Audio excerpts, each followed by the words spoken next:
Super Bowl 58 has come and gone, but there is still a ton of sports to gamble on. We've got the NFL draft coming up in April as well. So if you want to place a bet on any of the action, NBA, NHL, college basketball, betonline.ag is the place to do it. 365, 24/7, regardless on what sport it is. Make sure y'all go to betonline.ag. Head over to betonline.ag today. Use our promo code Bleav, that's BLEAV, to receive your 50% welcome bonus on your first deposit. BetOnline, where the game starts. All right, cue the music. It's time to start the show.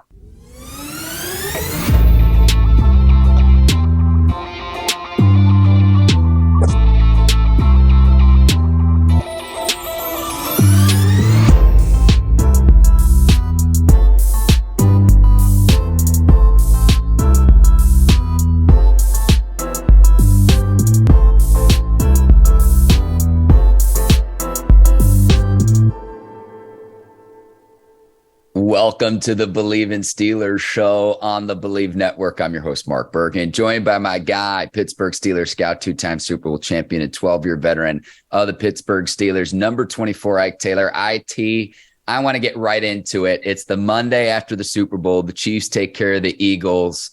And this game was a great game, in my opinion, marred by a penalty at the very end. Let's get right into this. I want to get your takeaways from that as the Chiefs knock off the Eagles in Super Bowl 57. Man, we've been talking about the Philadelphia Eagles defense and the depth of the Philadelphia Eagles defense. I wonder why we're not talking about the Kansas City defense and scoring touchdowns on the defensive side by Kansas City, two to be exact. So if you want to talk about what defense outplayed the other defense, you got to talk about the Kansas City defense, man. This is unexpected because going into the week of the Super Bowl, I was thinking, of course, for sure, just looking at the depth, looking at just the style of play, the points per game, it was going to be hard for the Kansas City Chiefs to put up a amount of points against the Philadelphia Eagles. But the Kansas City Chiefs defense said, hold on, wait a minute. Wait 1 second. I got something better than that. So we only show up in Super Bowls. That's all the Kansas City Chiefs defense say. We just show up in Super Bowls.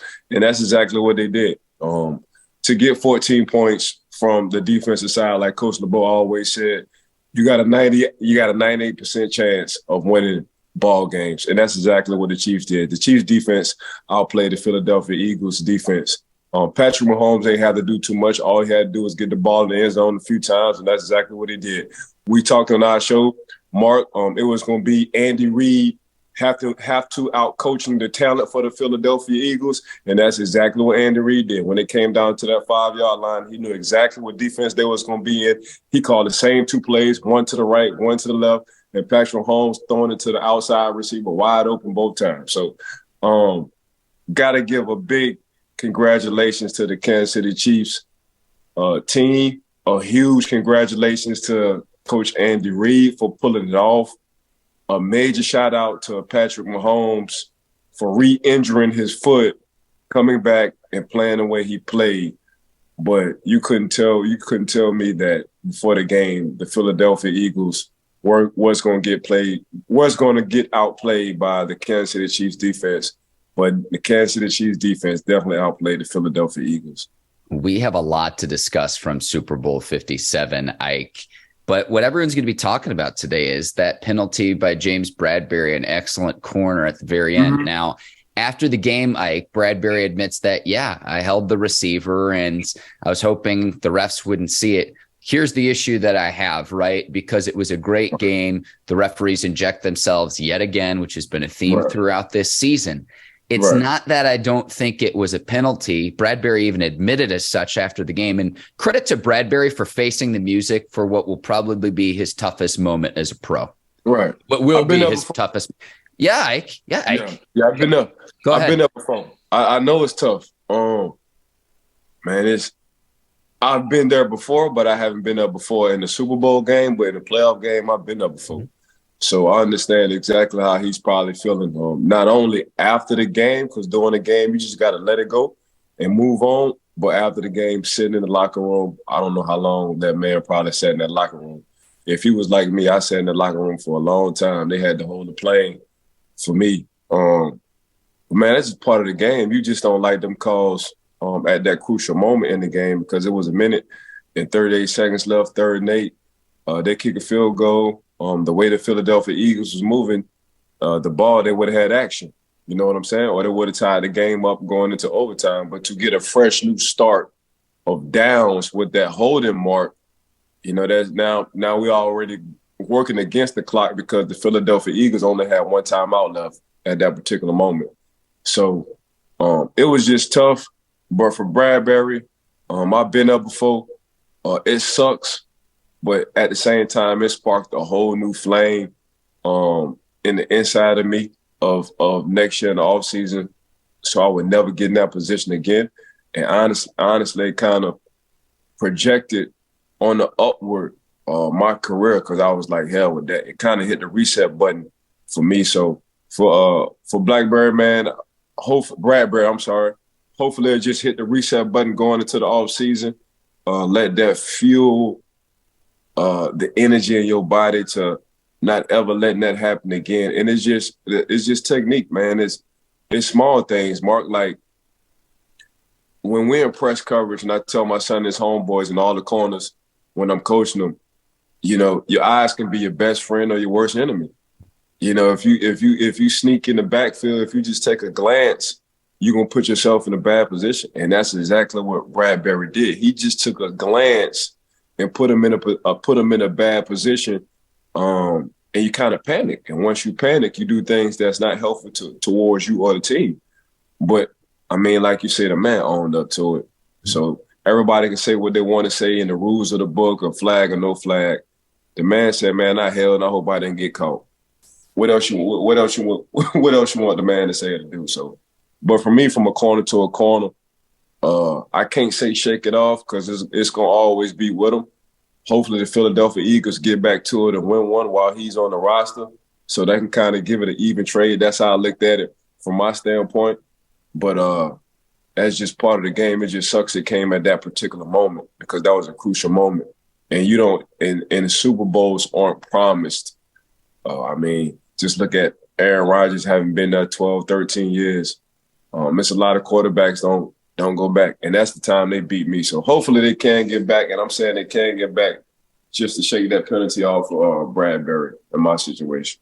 Yeah, I see that as two sides to the coin where you experienced this several different scenarios, similar positions where you talk about the Demaryius Thomas play in Denver. So, you know, that's where you're talking about where your season's over. And that's a very harsh reality to face. You experience the other side of that, though, too, where it looks like Larry Fitzgerald's going to score the game winner for the Super Bowl in Tampa. And, you know, you're rescued by your offense and your offense rallies and San Antonio Holmes does his thing. And the rest is history. So you've seen both sides of that. And I think you bring up a great point where I think this Eagles team will be back. I think they're certainly talented enough to. And it was a great game, put up 35 points, and it was a thriller. Here's the issue I have, though, Ike, is yes, you have to make that call, and you know it when you see it. It was a penalty. But earlier in the game, there were several instances where there were defensive backs all over the receivers, getting to the receivers early, and the refs weren't calling it earlier in the game. So it's the consistency that I have issue with, because I could show you several replays earlier on in the game where, oh, is this a catch? Is this not a catch? Where it's like, wait a second, the DB's all over the receiver, and you could easily flag the receiver and it would be ticky-tack. But I also thought that the call against Bradberry was ticky-tack. So that's the issue that I take, is the consistency from the refs, which I didn't see that last night, Ike. And that's just my opinion. That's what my eyes were telling me. Yeah, you ain't lying, Mark. I mean, while I was watching the game, I watched the first half at my crib. I watched the second half at my homeboy spot. And that was the main concern, the consistency from the referees on calling the game. If you lay down the law, that first series on both sides, this is how the game's going to be, then I take off from them. But if you inconsistent with the law on letting some things go throughout the game, then we're talking about this right here. So just from a rough side, I know it's hard. It's human nature. We all make mistakes. But at the same time, I look at the referees when it comes down to sports. Like when you lay down the law at the beginning, let it be throughout the whole game. So now, as a coach, as a player, like, okay, I got to be careful with my hands because, these referees, they throwing flags. Or if I'm being aggressive, I can be like, and the referee don't call it, I can be like, okay, the refs letting us play. This is a Super Bowl, they're letting us play. So that was the word we used last night when it came down to the refs. It was the consistency part on their side. Absolutely, Ike.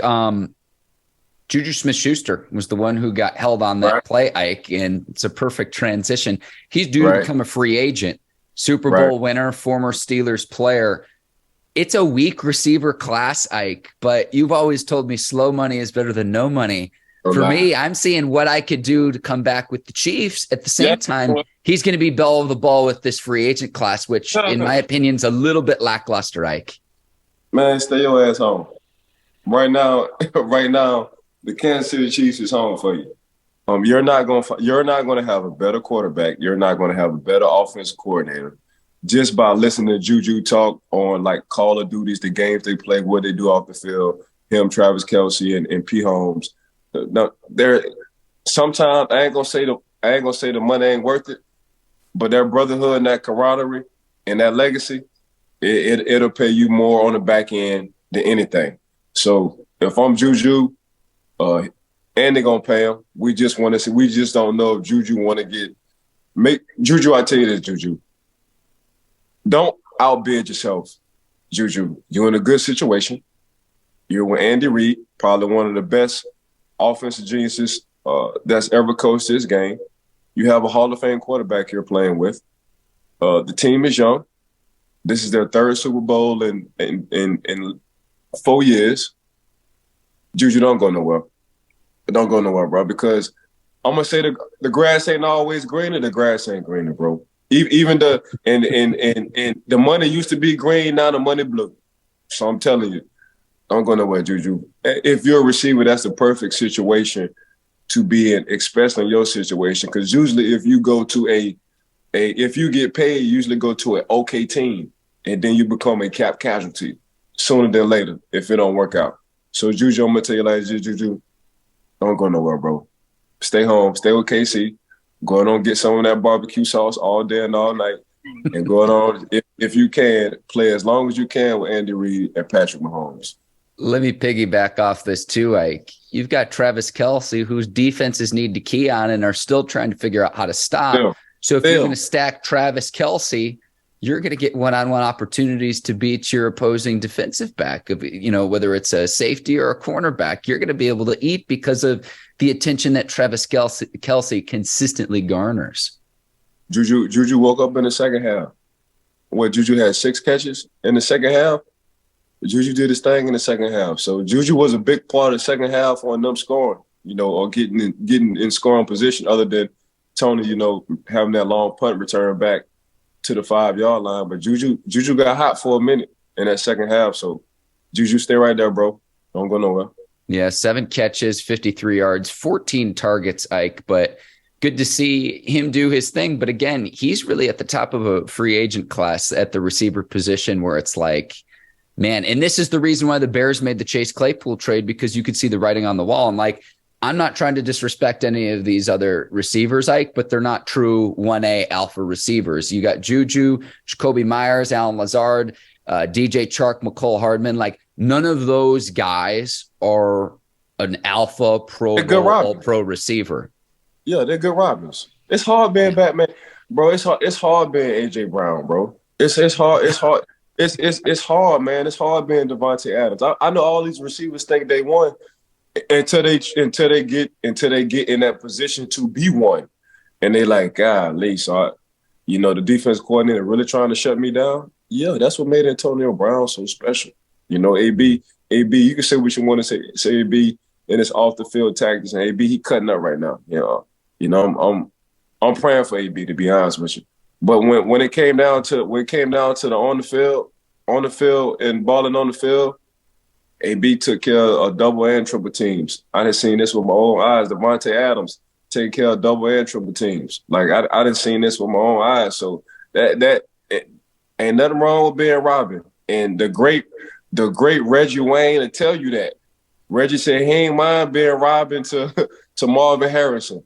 But Reggie damn near got 14,000 yards, and he's always in the mention for the Hall of Fame. Some people want to be Batman, and they don't understand how important Robert is to Batman in certain situations. So, man, it's just that one, like you say, that one hard mark. You got to be special to be a one, bro. You got to be special. Ask CeeDee Lamb. I mean, we talked a lot about Amari Cooper and what was going on with Amari Cooper and him tapping out sometimes, but all the defensive coordinators, they had to know what Coop was. I'm going to let you know how good Coop is. Coop still had over 1,000 yards this year. With Brissett and Deshaun Watson, the man still had over 1,000. So that's letting you know Coop is Coop. So it's hard. It's hard being a one. Everybody wants to be a one until you got to take over the team. And it's hard taking over a team, bro. So, man, like you say, Mark, it's a lot of robbers out there. Ain't nothing wrong.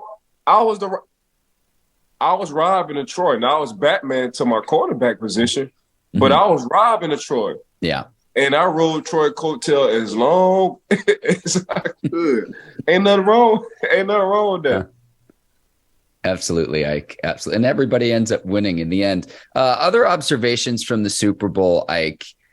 The Eagles in the first half, I think, did a great job of keeping the ball away from the Chiefs, and they dominated time of possession in the first half. They had the ball in the first half, pull up the numbers here, for nearly 22 minutes out of the first 30 minutes of the first half. So then Mahomes comes out of halftime, and is the ankle injury going to be an issue? The Chiefs scored on every single drive they had the ball on offense in the second half, Ike. Tale of two halves a little bit here, but the Eagles' game plan in the first half kind of wore away in the second half. And like, if I'm a Philly fan this morning, like, I don't know if I could be disappointed because the defense didn't get any stops in the second half. Nah, you're right, Mark. Mark, I definitely, if I'm a Philly fan, I'm disappointed in the loss, but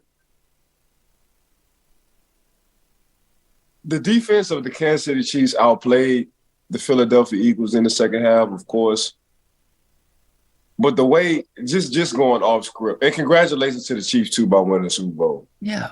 But Jalen Hurts played out his mind, bro.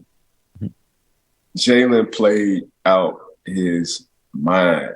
I mean, that dart he threw to the tight end on the sideline between that cover two, between that safety and that corner, I was like, oh, that's a confidence throw. I said, oh, that touchdown he threw to A.J. Brown, I said, oh, my.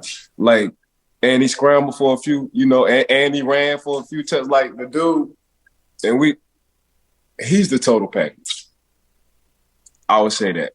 He's the total package, but when you want to talk about, just one side, the offense did what they needed to do to win the ball game. The Philadelphia Eagles defense didn't do what they needed to do to win the ball game. But it's always three phases: offense, defense, and special teams. And that's exactly what the Kansas City Chiefs presented on that day. They got defensive touchdowns. You got a long punt return from Toney to the 5-yard line. And Mahomes, once he get all them chances, man, that's going to be hard to beat him. So they just won in all three phases, Mark. And that's what when we talk about football, that's exactly what you need, because Patrick Mahomes only had 180-some yards passing, even though he had 3 touchdowns. So if you're looking at Pat like, hold on. Jalen got 300-some yards total.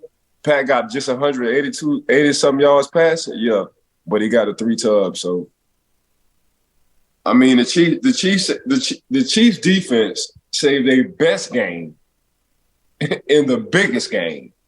That's exactly what they did. Ike, where do you want me to go to piggyback off this? I could go Chiefs red zone. I could go the Toney punt return, Jalen Hurts, Kansas City's defense. Where do you want me to go? Because I've got a lot of thoughts here. You can go the Toney punt return was clutch. Yeah, and the blocking downfield, the brigade once he reversed course, Ike, longest punt return in Super Bowl history. Yeah, the wall. The man had a wall. Man had an escort. Had number bodyguards on that wall. As soon as I saw him cut back and make that right, and I seen the wall, I said, "Oh Lord!" I said, "Golly, he got action." Getting down to the 5-yard line, and there you go. A little bit of deja vu for you, Ike, with the James Harrison interception return. Yeah, but I was trying to. I asked people for the ball, Debo didn't want to pass me the ball. I'm like, Debo, pitch it. I wound up being a blocker off of default. Hey, you took out two guys, like if you watch that replay, you take out two Cardinals players. So I got you. Off of default, I wound up, being a blocker, but that started it off. But yeah, Debo wound up taking that thing 100 yards, man. I ain't think he was gonna make it. But when you keep just watching the tape, it was blocking after blocking after blocking after blocking. And that's what set up Toney's punt return for the Chiefs in that Super Bowl game, man. The man had a wall with no penalties because usually somebody do something crazy. So that was good. That was good coaching on the Kansas City Chiefs part to have a wall. Nobody having penalties on that particular moment, getting down to the 5-yard line. So the sequence where Willie Gay blitzed, and it was a great blitz package designed by the Chiefs defensive coordinator, Steve Spagnuolo, and he forces Hurts to throw the ball away. The Chiefs get off the field, and he kept contain on the blitz as well. He did not allow Hurts to escape and get the edge, which I thought was huge. So that leads to the punt return by Toney, gets the Chiefs deep in the red zone, in the Chiefs' red zone execution. If I'm an offensive coordinator of one of the 31 teams in the league, I'm studying what the Chiefs do on offense in the red zone, Ike. They're in the top 5 in the league, top half of the league in scoring touchdowns in the red zone. It's their play design. It's the creativity. It's the execution, Ike. It stood out to me all season long with this Chiefs team because when they get inside the 20 and really when they get inside the 10, and you know this, Ike, you say you don't give up a blade of grass, but the windows get a lot tighter in the red zone. The Chiefs are just able to execute in the red zone. And if I was an opposing offensive coordinator, I would steal some things for what the Chiefs do deep in the red zone because they're always effective and they're always scoring touchdowns. Man, I'm calling Andy Reid. If I'm a coach, I'm calling Andy. I say, hey, Coach Andy, I know you ain't gonna give me all the secret to your sauce, but go on hook your boy with a few ingredients, man. This is my roster and my team. How would you in the red zone when it comes down to the eight down to the touchdown? How would you, what formations? You see my roster, my personnel, who would you use and why? And what do I need to do to get in the end zone? That's if I'm a coach and I'm in the league and I'm calling Andy, hey, Coach Andy, can you do a seminar or something, bro? Do something for the coaches. Because your red zone game is impeccable. You coming up with something every time. And it's just magic. That's all it is. That's all he's doing. He's just masking. It's the same formations, the same routes. He just understands or he has a good hunch for what the defensive coordinators want to call. And he just counters it. Heavy. They ran the same play on the 5-yard line. One going right, one going left. They knew there was going to be a zone coverage, and he knows they like to pass it all the way off. So he said, "I'm gonna go a short motion, act like this number one receiver going all the way across, come back out, and he gonna be wide open." Hey, Eric Bieniemy, you want to bet? Eric said, "Let's bet it, bet back." Okay, go to the other side. Same formation, same exact result to the left side. Run them in motion because the safety's going to figure they about to go all the way across the field. Nope, stop, come back out. Eric Bieniemy, you want to bet back? Yeah, let's bet it back. Man, them boys are having fun out there. The exact same play, 2 different times, one on the right, one on the left. I couldn't believe it. When I saw it, I said, I know Philly have to have a counter for this one. Nope. But I'm sure I'm going to holler at Coach Andy, see if I can get a seminar going for him. Coach, I don't need all the ingredients to your sauce, but can you give your boy 2 or 3 of them? Because here's the thing too, Ike, and if we're going too far X's and O's, that's fine, but I'm talking with someone who has 12 years of playing experience in the league. If the Eagles make the adjustment to where they're not passing off the receiver and they have the corner chase all the way across the field, the Chiefs are then going to make the adjustment and say, fine, we will send the receiver all the way in motion, and it'll be wide open, either running a drag, a slant, to where he just outruns the corner with him while he's in motion. We both know how that works. So had the Eagles countered, the Chiefs would have the Chiefs would have a counter to the Eagles counter. And I just see it every single week with the Chiefs this year. And it's like the windows are supposed to tighten in the red zone and guys are wide open. And that happened yet again on the Super Bowl. Wide open. Them boys wide open. You can't, boy, you would have felt good, Mark. Patrick Mahomes would have threw you that pass. You probably would have walked. Because I know I would have walked. If I'm that wide open, I would have walked. I would have walked in the end zone for sure. But that's we said last week on the show, man, Andy Reid has to outcoach the Philadelphia Eagles talent. And that's exactly what he did. All right, I want to go back to Jalen Hurts, 3 rushing touchdowns in this one, tied a Super Bowl record by Terrell Davis as well, former Super Bowl MVP, league MVP, Ike, that we've talked to here on the Bleav in Steelers show. I thought that was pretty incredible because going into this game, this Eagles team had the most rushing touchdowns of any team in NFL history, both regular season and postseason combined. They added to that total in the Super Bowl. And so I thought that was going to be the recipe for them. It was in the first half. They take a 10-point lead into halftime. But again, tale of two halves, and the Chiefs offense just could not be stopped in the second half. Now, also, like you mentioned the Chiefs defense, I got to give a shout out to my Mizzou guy, Nick Bolton, 2021 draft. And you can go back and look at the tape. When we were talking about the top linebackers, I said, he's undersized, but he flies to the football. He's 5'11", but he's really fast. If you can get big defensive linemen in front of him, he can make plays. He had 1 touchdown, nearly had 2. They called back the second one, but first Missouri player ever to score a touchdown in a Super Bowl. Like, I've got to give a shout out to someone who went to my alma mater. I mean, you called it. You was high on him too. You was high. You was high. You made sure you gave your Mizzou partner, alum, some credit. You was high, and all he been doing is coming up clutch. To be honest with you, Mark, really flying under the radar. But if you ask anybody on that Kansas City Chiefs team, let alone defense, they probably call him Mr. Clutch and Mr. Consistent because he's just a football player, Mark. He's not going to wow you with the speed. He's not going to wow you with the height. He's not going to wow you with the measurables. You pop in the tape. All you see is Mr. Consistent, Mr. Consistent, Mr. Consistent, Mr. Consistent, Mr. Consistent, Mr. Consistent, plays.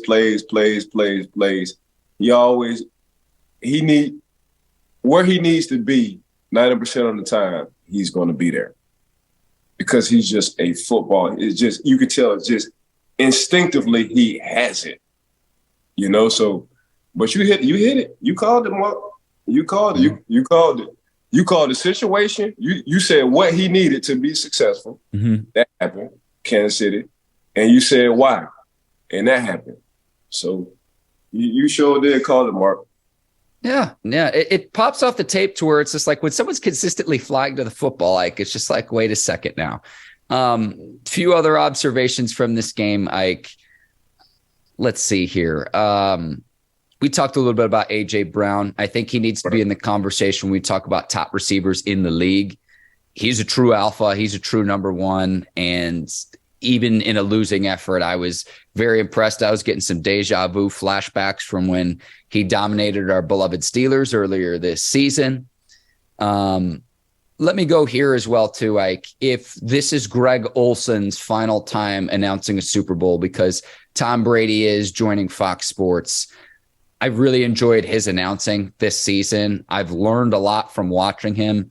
And I said this a few weeks back on the show, but I'll say it again for anyone watching us for the first time.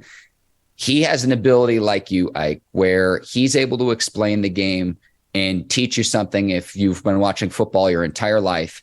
But he's also able to explain it in a way to where if you've never watched the game or the sport before, to where it still makes sense. I thought he did a terrific job with Tom Burkhardt on the Fox Sports broadcast. And I don't know if they'll do a 3-man booth. I understand you got to put Tom Brady there because he's Tom Brady, but Greg Olson, with the opportunity he had as the lead analyst for Fox, I thought did a terrific job, not just in this game, but all season long. Yeah, ain't no need to get rid of Greg just because Tom go on have an all-star team. You know, if it's somebody you need to get rid of, I ain't going to say no name, but go on, get rid of him. All right. but far as Greg did his thing, the whole, man, you know how good you got to be for your production in that company to be like, man, we need you for the Super Bowl. That's how good Greg is. For them higher ups to sit in meetings amongst each other and be like, yeah, Greg need to do this. That's saying a lot about how good Greg is.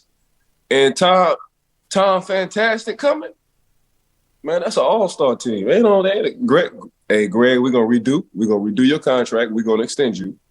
And you and Tom will be working together. And we'll leave it just like that. Ike, I like that solution. I really like that solution. Any other observations specifically from Super Bowl 57, Ike? Because then we're going to preview a little bit to next year. But anything else you want to mention from what you noticed from last night's big game? No, that was a good game. 38-35 mark. That was – but Jalen – he'll be back, Ike. Come on. Like, we both know he'll be back. Yeah, Jalen really – he just keep checking off boxes for me. And Patrick Mahomes playing hurt on a high ankle, he really – that scramble he had for about 30 yards, he just continued to check off boxes for me. But Andy Reid just a genius.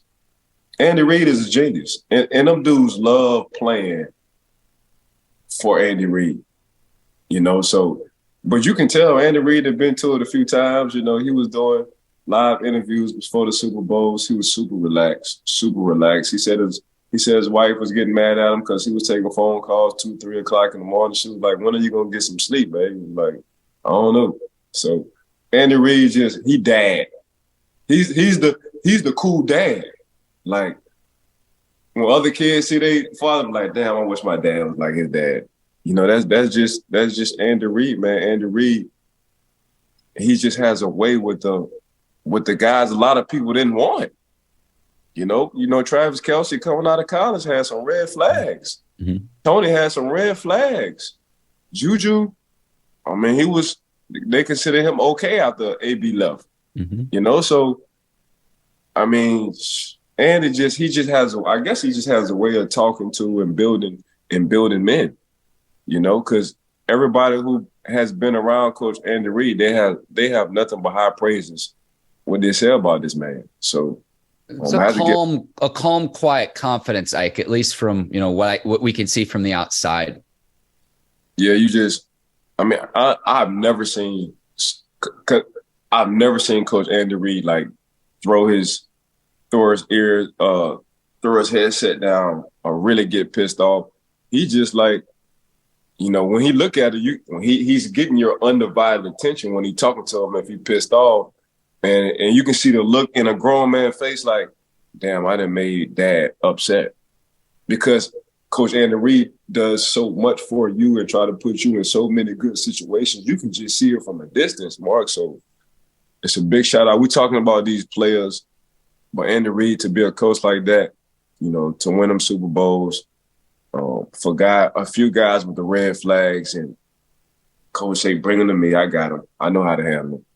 And them guys changed their whole life. And when they change their whole life, they talk about Coach Andy Reid. I've got one other thought, and my brother texted this to me this morning. Chiefs offensive line did not allow a sack of Patrick Mahomes. We talked about the ankle injury coming in and going into the second half on the scramble. It's like, oh, did he re-aggravate the ankle? Patrick Mahomes wasn't sacked in this game. Against the Philly defensive line, you got to give a shout out. You got to give praise there. So that's kind of my final thought is the Chiefs offensive line's not going to get its due, but it should. Mahomes not sacked once in the entire game. Got to give a shout out to the line there. Yeah, D-line hoop. That's what the Kansas City.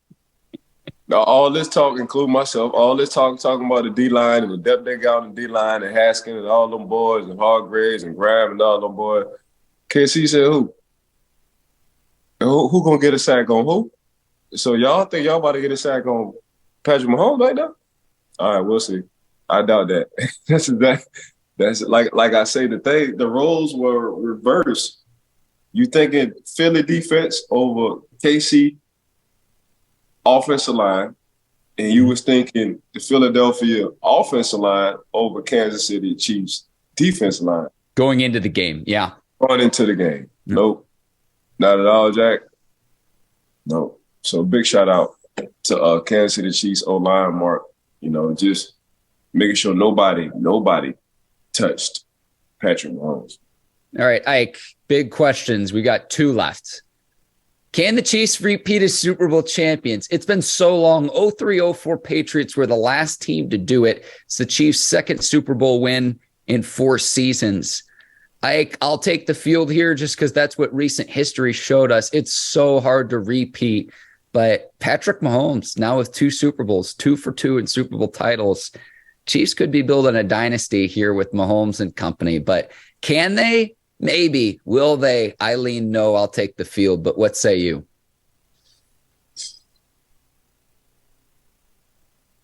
Cincy going next year. The Bengals. So hang on, Ike. Let me push back here because they've got $44 million in salary cap space.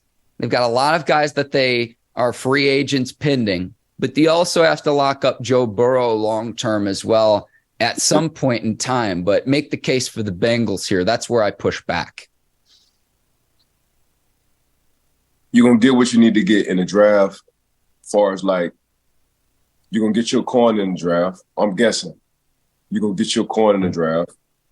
You're going to get you 2 offensive linemen, 1 high, 1 low in the draft. You're going to get your receiver as well because you got to be on guard just in case situations happen. T. Higgins, Boyd, company. You're going to keep Jamar Chase. You're going to lock up Joe Burrow. You're going to lock up Joe Burrow this offseason, speculating. Mm-hmm. And you're going to get you a tight end. So tight end first, my personal opinion, to help out Joe Burrow. Mm-hmm. Tight end, corner, 2 offensive linemen, and a receiver. That's 5 picks. You got 7 to work with. And they'll figure that out after that. The reason I mentioned this, some key free agents from the Bengals. I pulled up the tweet. Schefter had a great tweet about this when they got knocked out of the playoffs.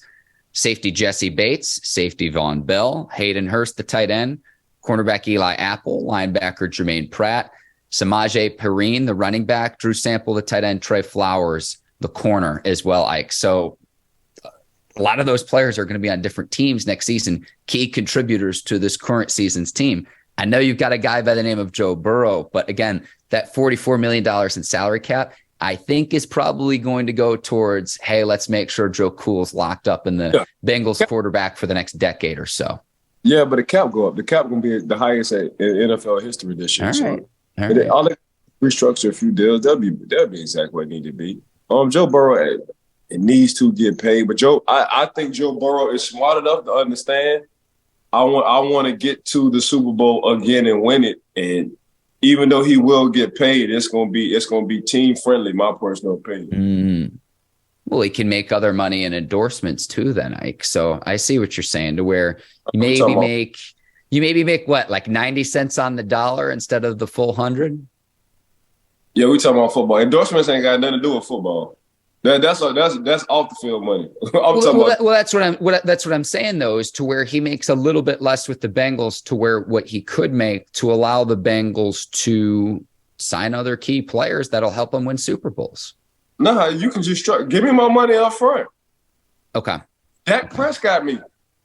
I see what you're saying. That boy Dak got 90 in 1 year.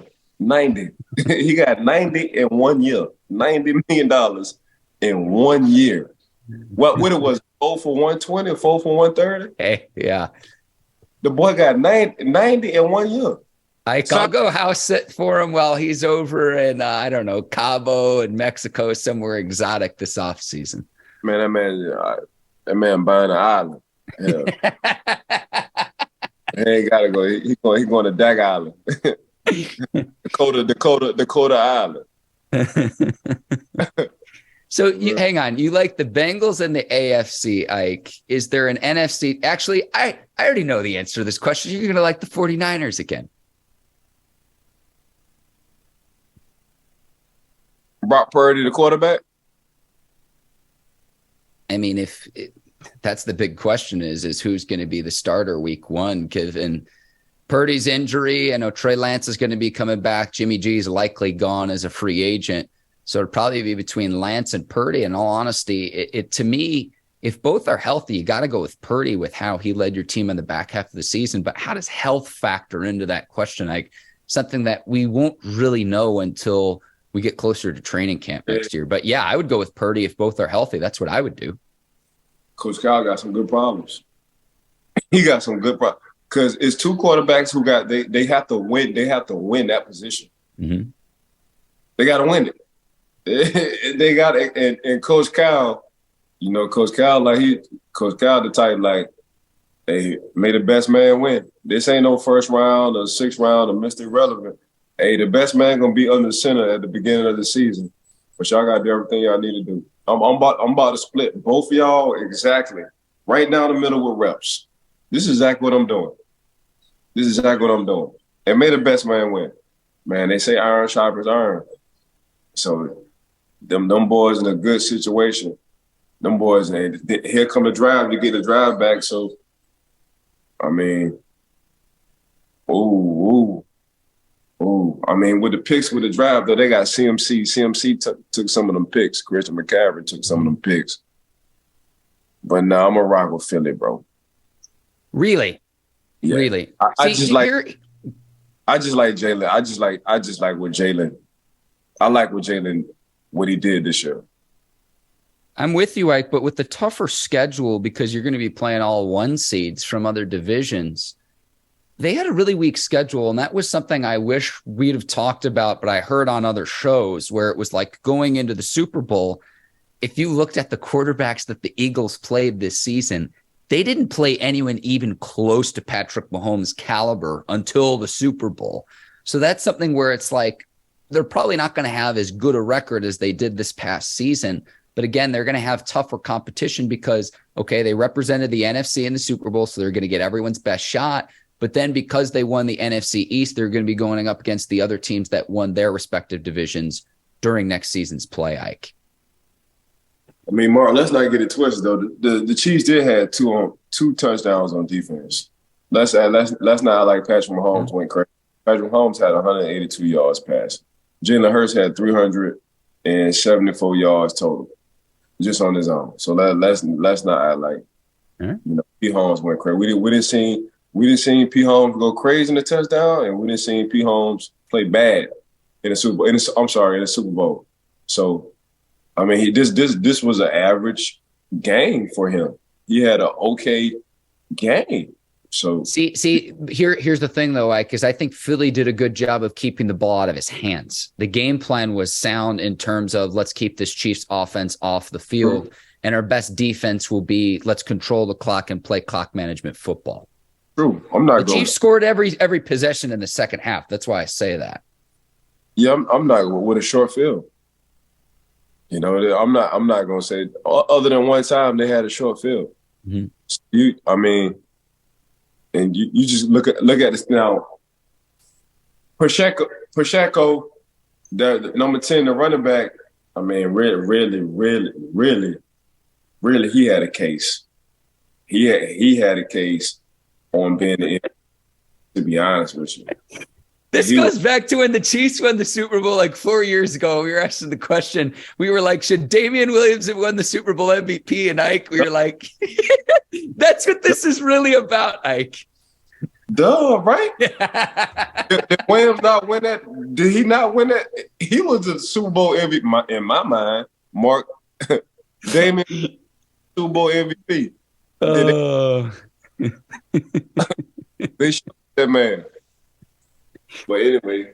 I like the Eagles at Bengals next season. I'm high on the 49ers too. I'm sour a little bit on the Bills. They need to get Josh Allen some help, but we will see what happens next year. Chiefs do open as the favorites to win Super Bowl 58. And that's going to be in Las Vegas next year, Ike. But we've got a huge offseason coming up because be scouting for the combine. We'll go through our positional groups again ahead of the draft, Ike, in April. Draft's going to be in Kansas City as well. So you've got the victory parade this week in Kansas City. Then you're going to have the draft there in April. So a lot of exciting stuff here ahead on the Bleav in Steelers show, even despite the fact that yet another season has come and gone, Ike. And this wraps up our 4th season together here on the Bleav in Steelers show. A huge shout out to betonline.ag. Major shout out to Bleav podcast. Shout out to my brother Mark Bergin, co-host, always rocking with me. We've been doing this is going on year number 4. Brinks TV, Miss Courtney, and her crew. You know how to break everybody down. Your memory way better than mine on bringing everybody down. Want to thank the fans, the followers, the subscribers, everybody who viewed, tuning in, watching Market 9. I want to thank everybody behind the scenes that make all this happen for our podcast. But yeah, time flies. Having fun doing it. Love educating, love entertaining. love being with Mark on this show. So this authentic. Make sure y'all just keep tuning in to the Bleav in podcast, still the show. Appreciate y'all and really everybody behind the scenes. We is always better than me. So thanks for making Market 9. Y'all time, y'all effort. We got some people on the Miss Courtney on the West Coast, so she got to get up early. Appreciate you, Miss Courtney, for getting up early. You and your crew for getting up early to make us look good on this show.